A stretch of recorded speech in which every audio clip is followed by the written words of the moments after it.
एक खूबसूरत गांव में जहां हर तरफ सब्जा और फूलों की महक थी, एक नन्ही बच्ची मरियम रहती थी। मरियम बहुत शरारती और चलबली थी और गांव के आसपास खेलना और नई जगहें तलाश करना उसका पसंदीदा मशगला था। एक दिन मरियम अपनी बल्ली के साथ खेलते हुए गांव के किनारे पर मौजूद एक पुराने कन्वे के पास पहुंच गई। कनवा देखने में बहुत गहरा और खौफनाक लग रहा था, लेकिन मरियम को तजस्सुस हुआ कि कन्वे के अंदर क्या हो सकता है। जब मरियम कन्वे के किनारे पर झुककर नीचे देखने की कोशिश कर रही थी, तो उसका पांव फिसल गया और वो कन्वे के अंदर गिर गई। कनवा बहुत गहरा था और मरियम के चीखने की आवाज गूंजती, लेकिन वो कन्वे के अंदर फंस गई। कन्वे के अंदर बहुत अंधेरा था और मरियम को बहुत डर लग रहा था। वो रो रही थी और मदद के लिए पुकार रही थी। अचानक एक नर्म और चमकदार रोशनी कन्वे के अंदर फैल गई और मरियम ने देखा कि एक खूबसूरत परी उसके सामने नमूदार हो गई है।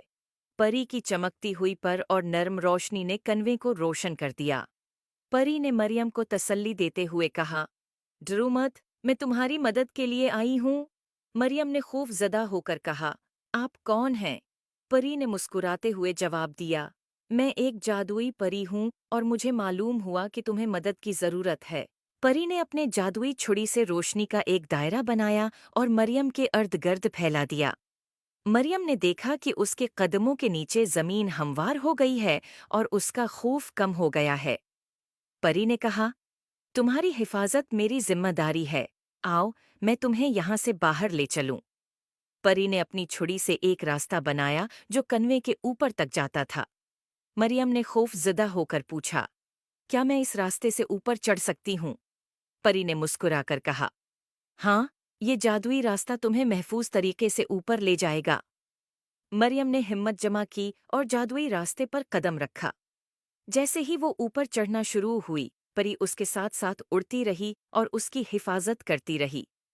मरियम ने देखा कि कन्वे की दीवारों पर खूबसूरत मनाजर बने हुए हैं और वो देखकर खुश हो गई। आखिरकार मरियम कन्वे के ऊपर पहुंच गई और उसने खुशी से चीख मारी, मैं आज़ाद हो गई। परी ने मरियम को गले लगाया और कहा, तुम बहुत बहादुर हो, हमेशा अपनी हिम्मत को कायम रखना।